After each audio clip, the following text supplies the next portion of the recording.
front of you. It's kind of weird.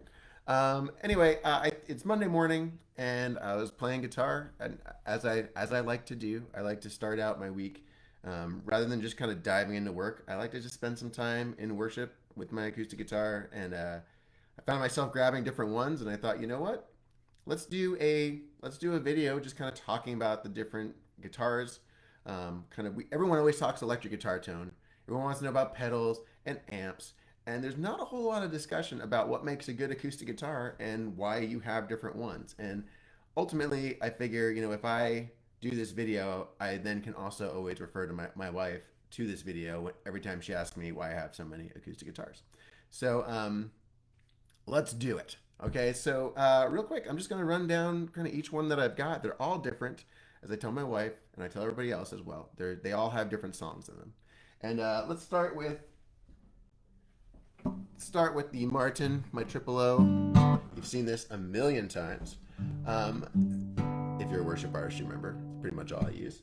And this one, okay, so a couple things about this guitar. It has a very kind of like dark woody tone. It feels a little like doesn't feel heavy weight wise, but it sounds a little bit heavy.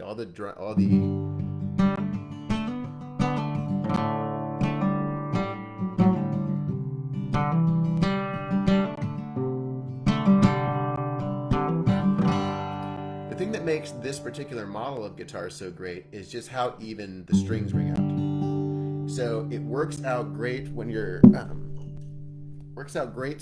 kind of like big open strumming. Everything blends together really nice. Picking is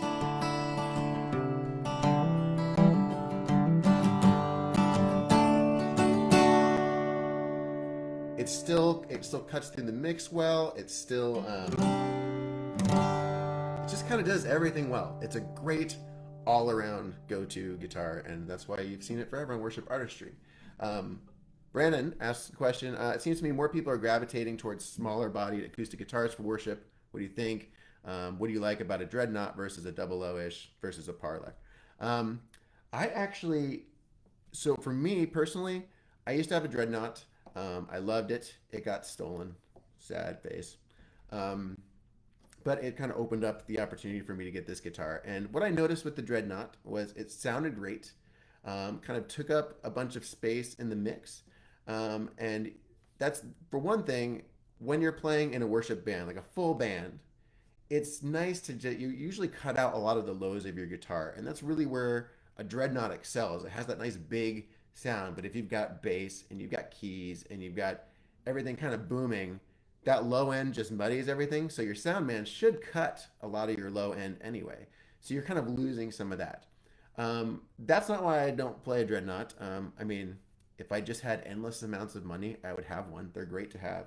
Um, but a smaller guitar for me is just way more comfortable. People very much underestimate just the comfort and feel of a guitar and the size and why you like it and everything. I found my wife had this like old Samick beater guitar, and it was like a piece of junk. I mean, it literally had like natural distortion. You would start playing it, and it would like, and it would create this distorted sound, which was super annoying. But I loved it, and I was like, why am I always playing this crummy guitar when I've got this like $1,000 guitar over in the corner? Why am I doing that? And I realized it's like, well, because that guitar was smaller and it was just a lot more comfortable. And so I think that's part of why people are gravitating towards that. For a long time, it was like dreadnoughts were the guitar. And they're great for instrumental, they're great for bluegrass, they're great when you don't have a full band, but a smaller guitar works really well for that sort of thing. Um, but dreadnoughts are beautiful. Like, don't ditch your dreadnought. Like I said, if I had unlimited money, I'd have one. But anyway, so that's this initial one. It kind of works for everything. It goes everywhere. Um, Speaking of smaller body parlor guitars, this is like a double O L something or other. And I love this guitar. This is kind of my go-to playing around the house. It's super lightweight. It's great for finger picking, and it leaves a lot of room for my voice. Like the other one is great because it kind of fills space in the band a little bit more. But when I'm just sitting around the house, you notice it's a little thinner. It's a lot smaller. It's easier to carry around.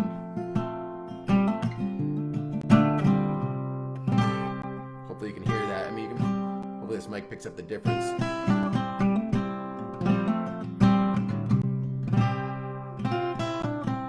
And this one, it's like I said, it picks up. Okay, this is a bad idea, but it makes more room for my voice. So you know, if I was playing a song, you know, like I will open up my heart to you,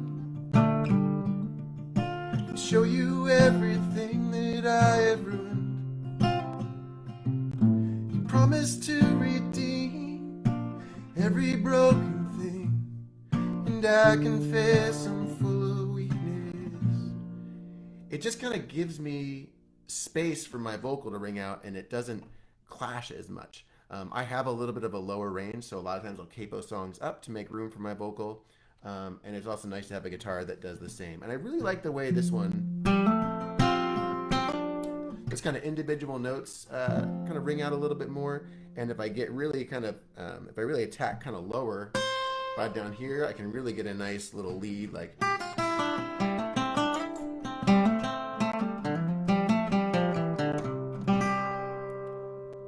It really plays a nice backup guitar too. So if I'm playing with another acoustic guitar player, that works, and they can kind of hold down more range, and I can kind of do more lead type things. So that's the double O, that's the Parlor. This guitar is amazing. This is like what I have instead of having an awesome vintage guitar, because I just don't have one of those. But this was like, oh, this sounds good and this works. Oh, this is fun. This guy.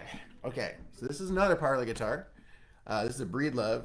This is totally different though, so hang with me here for a second. So this guitar, I bought it before I had the double O. It was for sale at like the local music store, and I was like, oh, it's a nice small guitar. It's something I can carry around when I travel or whatever, and you know, camping and that sort of thing. But what I found out was that as soon as I got it, and it sounded great in the store, and I got it home, and I just realized there wasn't a lot of headroom on it. Like if I really started digging in, it would just start kind of like farting out, like kind of creating that like overdriven sound almost. And it just didn't have enough body. Like that, the other guitar is a much better guitar, and it has a much better like tone to everything. So it just is like it's great. This is a lot cheaper, right? So this forever sat over in the corner, and I was just like, oh, you know, if I ever have a student or something that's using them, or like for a short period of time, my son was like, you know, my son tried to play guitar for 5 minutes, and I was like, oh, you can use this guitar. It plays really well, but then I saw there's a, believe it or not, like Taylor Swift has a, I don't know, some kind of special where she's talking through her album Folklore or whatever. It's on Disney Plus. But I'm not a huge Taylor Swift fan, but I do love her two producers that she worked with, Aaron Dresner, I think his name is Dresner, and then Jack Abramoff, who is Bleachers, if you know them. So one guy's from the National, one guy's from Bleachers. I love both those bands, so I was like, this is cool. And one of the things that they talked about was they'd sent her this rubber bridged guitar, and I was like, what is that? And so I looked it up, and I noticed Jeff Tweedy uses them a lot from Wilco. And what it is they replace the bridge with rubber, and what it does is it creates a much more muted sound. Now, they do it usually with cheap guitars because you kind of take away all the things that make it nice. But I was like, well, I can see if I like that and see if I can make something. So what I did is, I don't know if you can see that. That's a rubber band over the bridge, and then that wasn't quite enough muting, and so I actually put that little yellow little tube and wedged it under there. That is from one of my physical therapy exercise bands from when I had my shoulder surgery. And what it does is it creates this like almost ukulele palm muted kind of a sound.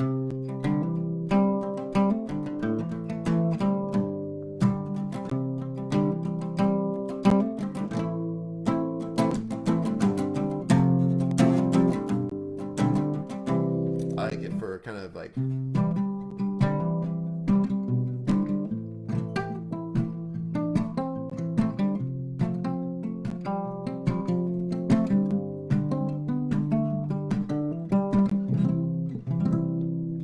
Jeff Tweedy said, you know, he doesn't have that great of a voice, and so he doesn't like his guitar to outshine his voice. And I'm in the same boat. So it is nice to.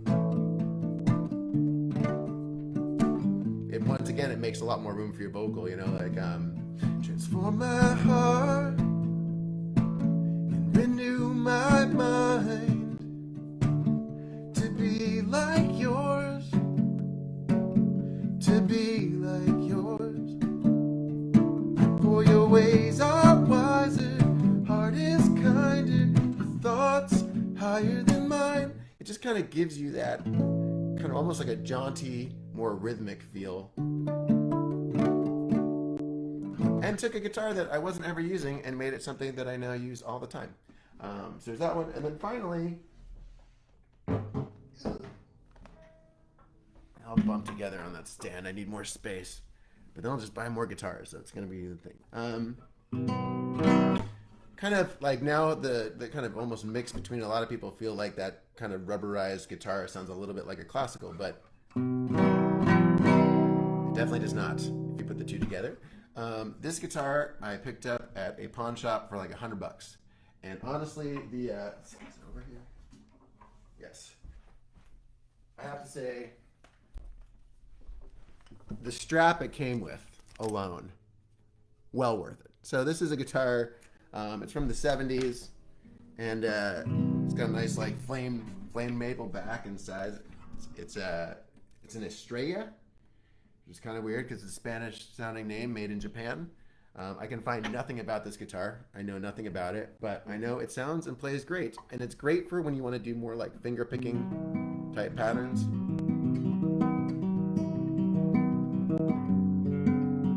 Sometimes I find when I think that especially if I'm recording or something, and I'll like go to the steel string guitar and I'll be like, okay, this is great. Wow, it's just too, I don't know, it's too bright sounding or whatever. And then I grab this and I'm like, oh. This one doesn't have a pickup in it, so I don't really use it at church. But you have a tendency to just play them different. Like,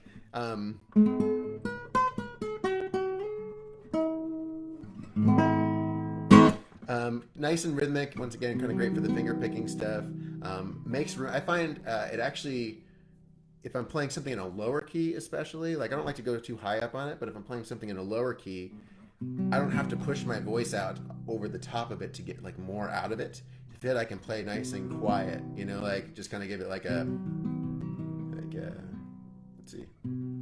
Should have thought about some of this stuff beforehand.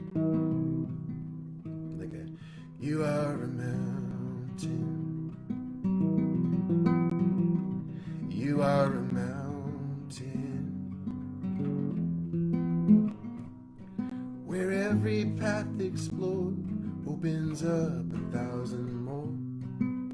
Oh my Lord, you are a mountain. You know, kind of in that lower key, I don't have to like push out because the guitar just sits underneath the vocal nicely. It's also great for doing some lead stuff, but you're always it's like a strat.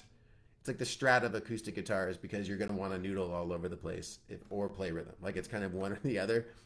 It's not a great like complementary, you know, play a higher rhythm sort of a thing. In my experience, you might find it a reason for that. But anyway, yeah, that's the classical guitar. They've all got different songs in them. So if you're a songwriter, you know, if you're looking to be inspired, I always find if I'm kind of stuck on something, I'll just grab a different guitar and play around with that. And there are moments when the acoustic guitar just pulls something out of you. And sometimes it's just like, there are moments when I'm like, this guitar is the best sounding guitar I've ever heard. And I'm just playing them and I'm in that zone. And then the next day it might not feel as inspiring. And so grabbing something else and all of a sudden you're like, oh, this is the best guitar I've ever played. So anyway, those are my acoustic guitars. Obviously, there's a lot of different styles and different sizes, and you can go to kind of all different levels. But I've been actually having a lot of fun with the cheaper guitars, finding ways to make those sound interesting rather than trying to get like a $100 guitar to sound like a $3,000 guitar. It's like, well, what can we do to this guitar to find its space in kind of like what I'm doing. So anyway, real quick, does anybody have any questions, any thoughts? You want to tell me I'm stupid for putting a rubber band underneath my the strings on my guitar, you're welcome to do that. Otherwise, I'll just wrap this thing up and say happy Monday and get back to making lessons, which is kind of what I do most of the time. So really excited. We've got this week coming out. We have